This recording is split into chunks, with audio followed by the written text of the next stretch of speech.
Sur Photoshop, lorsque vous procédez à des retouches liées à la beauté et notamment plus spécifiquement le traitement de la peau, il arrive parfois que le résultat obtenu ne soit pas conforme à la réalité. En effet, on constate que au niveau de la texture de la peau, celle-ci est parfois un petit peu trop lisse, ne laissant apparaître aucun épiderme, aucune crevasse propre à la peau.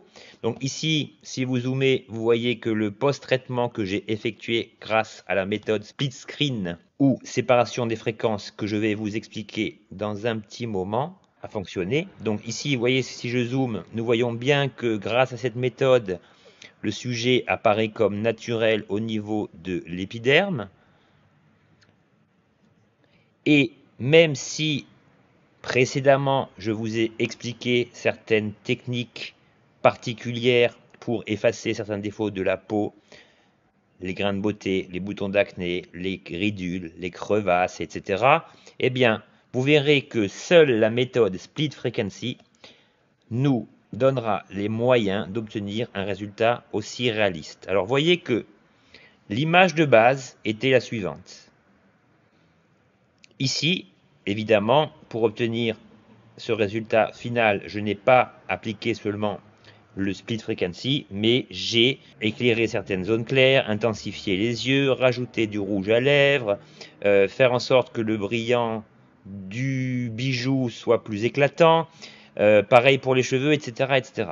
Alors, quelle est la problématique? Si je reprends la première image, vous savez que les outils traditionnels servant aux retouches liées à la beauté sont principalement le tampon, l'outil correcteur localisé, voire l'outil pièce. Alors, le problème, c'est qu'une image, vous le savez déjà, est composée de hautes fréquences et de basses fréquences.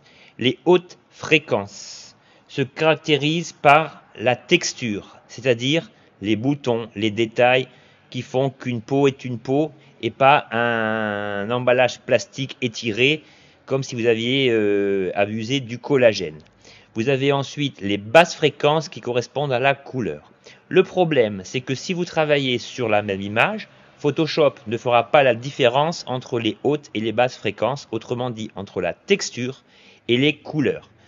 Le split frequency ou séparation de fréquences consiste donc à créer deux calques séparés qui permettra, lorsque vous commencerez votre retouche photo, d'agir tantôt sur un calque haute fréquence, les textures, tantôt sur un calque basse fréquence, les couleurs. Cette technique constitue la seule alternative pour obtenir un rendu de peau réaliste au final.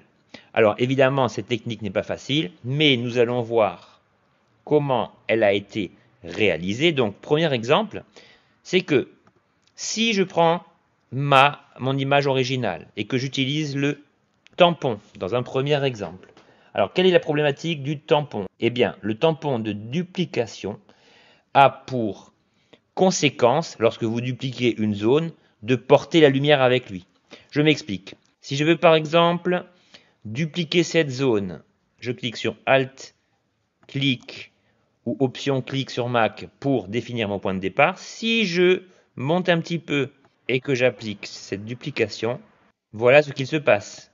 La partie dupliquée va être assombrie sans tenir compte des nuances de couleur, du blending, c'est-à-dire la transition douce entre la partie dupliquée et la partie plus claire. Vous voyez que là, cela a fait pâter.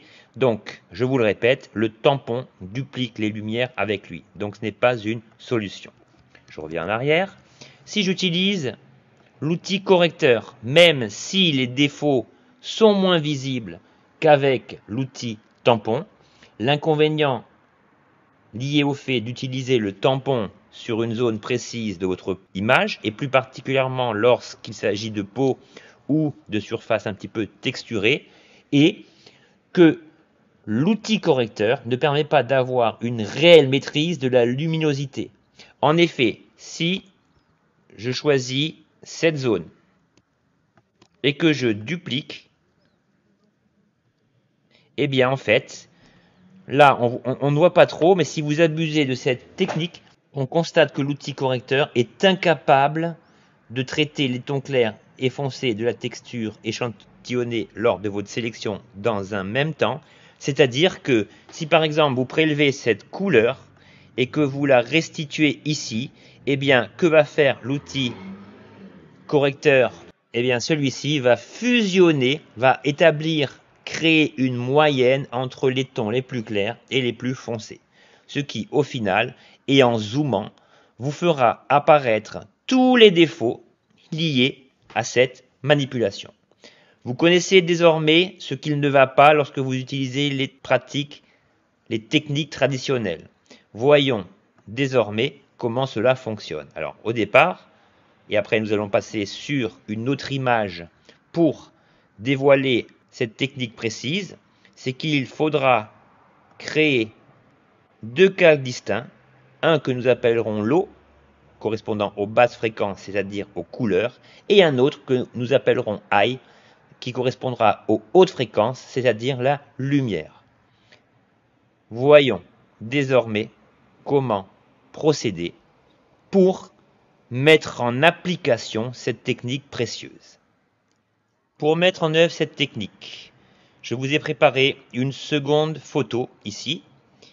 Donc, vous voyez que cette photo n'est pas tellement traitée. On voit qu'il y a encore des petits défauts, des boutons, des taches sur la peau, etc., etc., etc. Bon, ici, nous allons réduire un petit peu l'image. On n'a pas besoin de l'ensemble du sujet. Alors, la première chose à effectuer, très simple, je duplique mon calque d'arrière-plan 2 fois. Ce calque d'arrière-plan, techniquement, ne nous servira pas, mais on va le garder en tant que calque de référence fidèle à nos habitudes.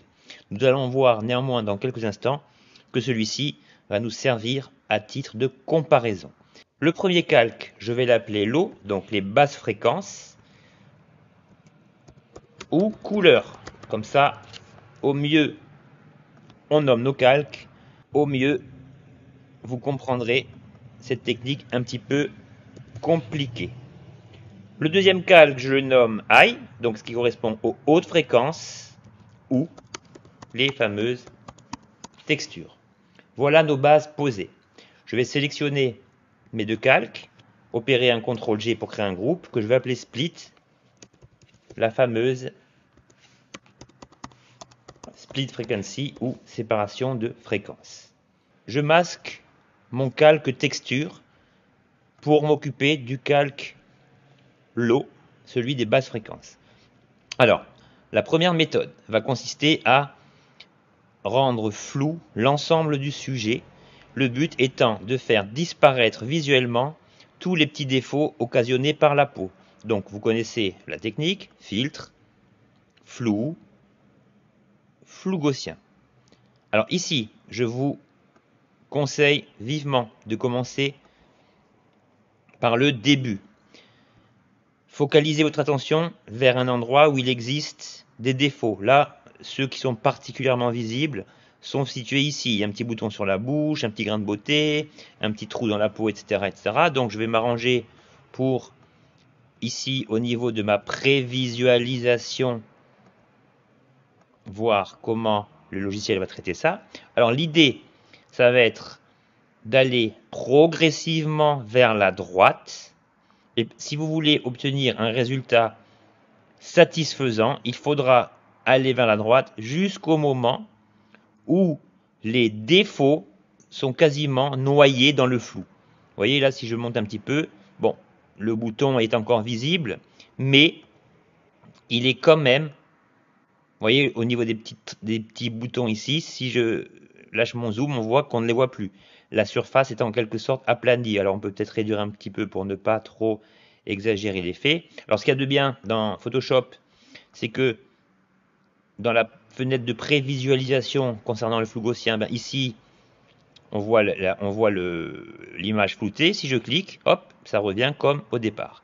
Donc là je vais augmenter encore un petit peu le flou et cela devrait être pas mal pour la suite des événements. Le deuxième élément, alors là nous allons opérer une technique un petit peu spécifique. Je me rends sur mon calque I, celui correspondant aux hautes fréquences, autrement dit, celui qui va nous servir à traiter les textures. Je clique sur appliquer une image. Alors ici, une explication s'impose. La source concerne l'image que j'ai ouverte dans mon document, c'est-à-dire le document de base. Le calque concerné, ici, sera le calque lot ou couleur. C'est-à-dire qu'ici, je donne l'indication à Photoshop que le calque en relation directe avec le calque eye ou texture sera le calque lot. C'est par rapport à celui-ci que nous devons effectuer notre opération. La couche sera toujours la couche RVB et l'opération consistera à une soustraction de l'image du bas par rapport à celle du haut. Autrement dit, par cette opération, nous demandons à Photoshop de séparer les indications concernant les textures qui seront répercutées sur le calque eye des indications correspondant au calque lot et correspondant à la couleur. L'opacité, cela signifie que Photoshop va créer un calque doté d'une couleur grise neutre de 50% d'opacité. C'est pour ça que ici, au niveau du décalage, le nombre 128 n'apparaît pas par hasard. Si vous voulez obtenir, par exemple, dans votre couleur de premier plan, un gris ayant une opacité de 50%, la couleur rouge du gris sera de 128, celle verte sera de 128 et la bleue sera de 128. Autrement dit, les 328 vous donnent le code RVB correspondant à la couleur gris 50%. L'échelle 2, c'est la valeur par défaut, vous pouvez tout laisser comme ça et valider. Rappelez-vous que nous avons déjà vu dans des modules différents, notamment lorsque nous avons appliqué le Dodge and Burn en mode incrustation, que le gris 50% d'opacité nous servait à augmenter soit la densité d'une image, soit à réduire l'intensité de celle-ci. C'est la même méthode ici. Je rappelle également que le procédé permettant de traiter les textures peut changer selon que vous ayez une image en 8 bits ou en 16 bits. Pour savoir cela, il suffit de se rendre dans Image, Mode, et nous voyons qu'ici nous avons une image en 8 bits. Si l'image avait été en 16 bits, nous aurions mis celle-ci en mode addition et sans aucun décalage. Alors ici, pour peaufiner cela, nous faisons passer notre calque eye en lumière linéaire. Et que se passe-t-il à partir de là? Rappelez-vous ce que je vous ai dit il y a quelques instants, le calque d'arrière-plan sert de référence. Ça veut dire que si je n'affiche que le calque de référence en cliquant sur Alt et l'œil, vous voyez qu'il n'y a aucune différence entre le calque d'arrière-plan affiché isolément et les deux calques du haut. C'est-à-dire que si vous voulez tester que vos réglages ont bien été appliqués lorsque vous avez traité le calque Eye Texture, cela signifie que le fait de sélectionner l'arrière-plan doit vous donner exactement le même résultat que celui occasionné par l'addition du calque Eye Textures et Low Textures. Donc là, voilà. Les bases sont mises en place, il ne nous reste plus qu'à commencer à travailler.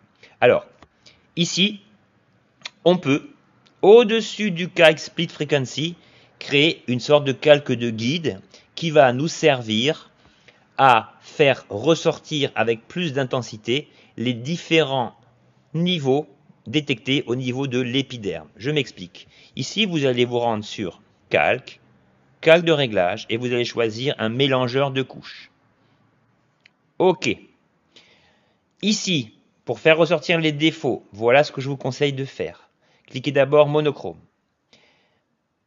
Baissez l'opacité des rouges jusqu'à ce que votre image vous donne un fond noir, que le sujet soit vraiment plongé dans la pénombre, et en même temps vous augmentez un petit peu la valeur des bleus. En procédant de la sorte, vous voyez que les défauts ressortent davantage. Ici on voit bien le bouton, ici on voit bien les grains de beauté, là on voit les boutons, là aussi, alors que si je masque mon calque, ceux-là sont vraiment moins visibles. Donc ce petit calque de réglage, il ne faut pas évidemment le préserver, afficher tout le temps, mais vous pouvez, quand vous allez commencer à gommer les défauts de votre image, à l'activer, puis le désactiver par un coup de la sorte pour voir quelles zones sont prioritairement à traiter. Donc, ici, la première chose à faire, pour l'instant je laisse ce masque invisible. Je masque le calque de High Textures et là, je vais me rendre ici pour voir si certaines zones ne méritent pas d'être un petit peu plus floutées. Alors je m'explique, si je clique ici, on va essayer de faire ressortir, de flouter davantage certaines zones pour qu'au final, notre image soit encore plus nette. Alors les zones floutées vont surtout concerner des éléments, des zones sur votre image, des sections qui mériteront peut-être d'être davantage floutées. Alors nous y allons. Je vais prendre simplement mon lasso, mais celui-ci je vais le mettre au moins en 20 ou 25 pixels. Car entre des zones où le flou gaussien sera appliqué, celui-ci ne sera peut-être pas appliqué de la même manière partout. Donc je vais commencer par la zone du menton, comme ceci. Voilà. Filtre.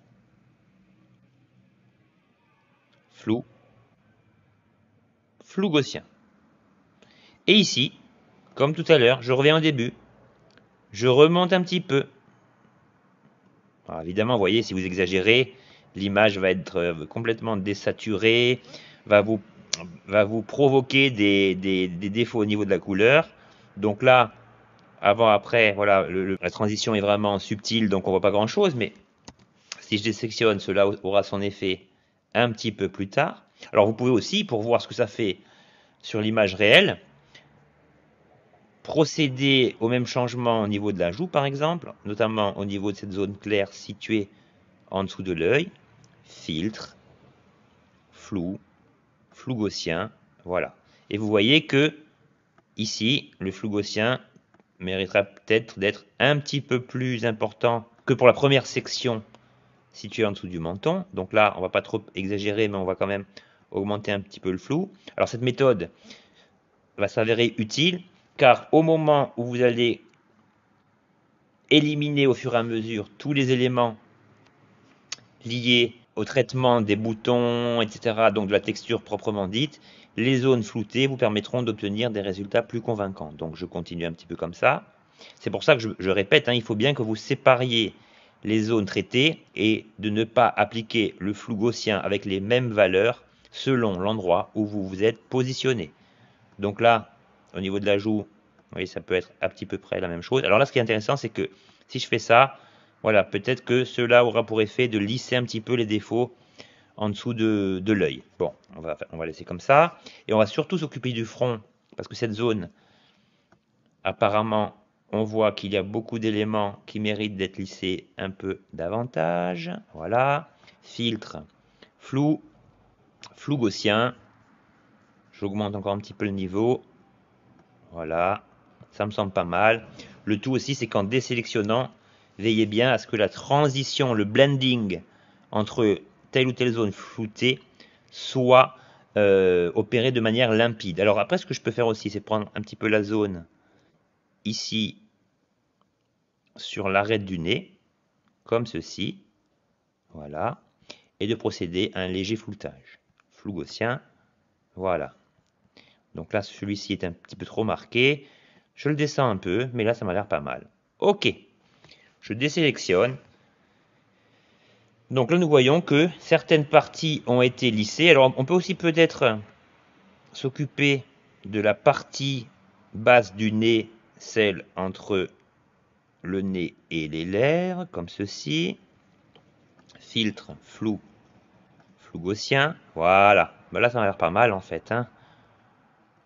Et là, tous les défauts sont encore atténués. Et vous voyez, si je zoome, malgré ce que j'ai opéré comme modification, on voit bien que, malgré que le travail n'en soit qu'à sa moitié, que la peau préserve son aspect naturel. Ce n'est pas un botox ou une application abusive des pinceaux pour lisser la peau, comme nous pouvons le voir sur certaines photos. Retenez aussi que l'ensemble des photographes, des professionnels, utilisent cette méthode du split frequency, tandis que d'autres ne l'aiment pas du tout. Donc ça, c'est à vous de faire votre choix. Mais disons que mon but, mon rôle est de vous donner les techniques avancées les plus utilisées, et celle-ci en fait partie. En second lieu, nous allons nous rendre sur les textures.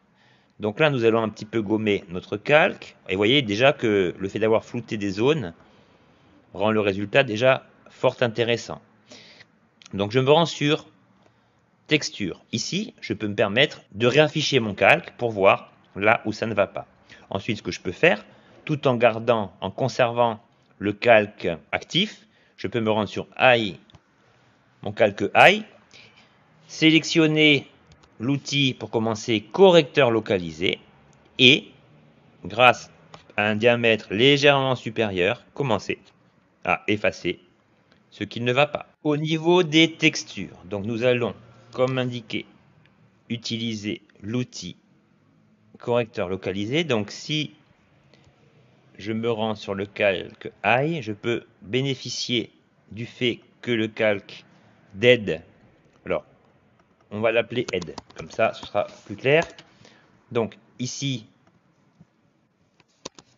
si je clique ici, nous voyons que le bouton est parfaitement supprimé. Donc vous voyez que ce calque d'aide est fort utile. Donc une fois cela effectué, je vous conseille quand même de revenir sur votre calque initial pour voir s'il n'y a pas d'aberration de couleur, de couleurs qui bavent, etc., etc. Alors, je continue. Vous voyez que le fait d'utiliser donc là, c'est pas adapté, on verra un petit peu plus tard pour celui-ci. Donc le fait d'utiliser le correcteur localisé sur le calque Eye Texture n'a aucune incidence dans les couleurs, puisque celles-ci ne sont pas concernées ici, car situées sur le calque du bas. Voilà, voilà. Donc évidemment, hein, tout traitement, ou plus exactement post-traitement d'une couleur d'une photo un petit peu artistique, prend du temps. C'est pour ça que nous allons essayer de faire bien les choses. Donc j'essaie de faire ça assez rapidement. Voilà. Ici, il y a quelques petits points. Bon, il faut dire que sur la photo choisie, bon, les défauts de la peau sont quand même moindres. Hein, ils ne sont pas trop importants. Ce qui facilite relativement la tâche. Alors pour le petit bouton sur la lèvre, est-ce que mon outil a fonctionné? Oui, c'est pas trop mal. Je vais essayer de prendre ce petit point en considération, comme ceci. Donc là, ça nous crée un petit pâté. Donc dans ce cas-là, on va peut-être utiliser l'outil correcteur en lieu et place de l'outil correcteur localisé. Je clique sur Alt pour définir mon point de départ, à peu près ici. Je fais comme ça, et puis je vais aller dans la continuité pour essayer d'aplanir un peu cette zone. Voilà, ça me paraît pas trop mal. Je vais recommencer. Donc ce bouton est difficile à traiter, donc je vais aussi aplanir un petit peu cette zone-là, comme ceci. Voilà, la transition sera plus lisse, plus pertinente. Ici, voilà. Et pour cette zone, vous pouvez toujours sélectionner l'outil tampon. Je me rends ici. J'essaie de trouver la couleur la plus adaptée et surtout celle qui me fera, voilà, le moins de dégâts. Donc là, il y a encore un petit défaut. Voilà, comme ceci. Voilà, ça m'a l'air pas trop mal. Après, on verra hein, qu'on peut encore corriger ça.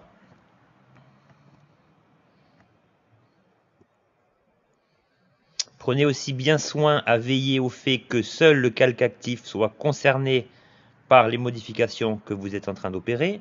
Je reviens sur mon correcteur localisé. Voilà, il y a encore quelques petits points par-ci par-là. Donc je nettoie. Donc là, vous voyez qu'on retrouve les techniques de base. vous connaissez la signification et l'utilité de chaque outil, sauf que dans ce cas, on agit sur deux calques différents, ce qui nous garantit un résultat beaucoup plus efficace. Je peux revenir sur mon calque censé me faire ressortir les défauts. Là, vous voyez qu'il y a des traits qu'on ne voit pas lorsque cet outil n'est pas actif. Donc, on va régler ces petits défauts. Donc, dans ce cas-là, on va prendre l'outil correcteur, puisque ici, on veut agir sur des lignes continues et non pas sur des points à éliminer. Toujours pareil, je choisis mon point de départ.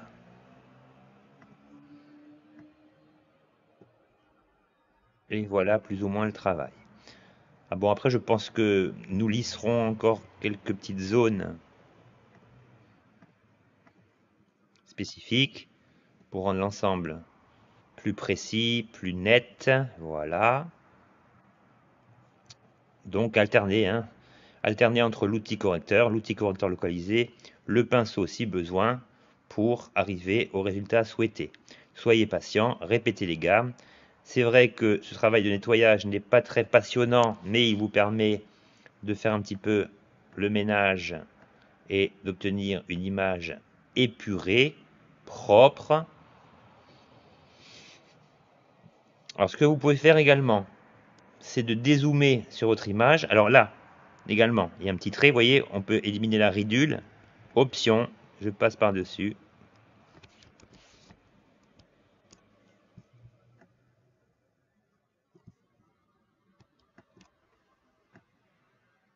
Et j'élimine tout ça. Ici, pareil. Hop, la texture est restituée. Hop. Et hop. Et si je veux faire le maniaque, on peut estimer que ce cheveu vient créer une sorte d'illusion optique. On dirait que c'est une petite ridule. Donc là, pareil, vous vous situez un petit peu en dessous. Vous passez, vous suivez la continuité de ce cheveu et vous voyez que tout est parfaitement restitué.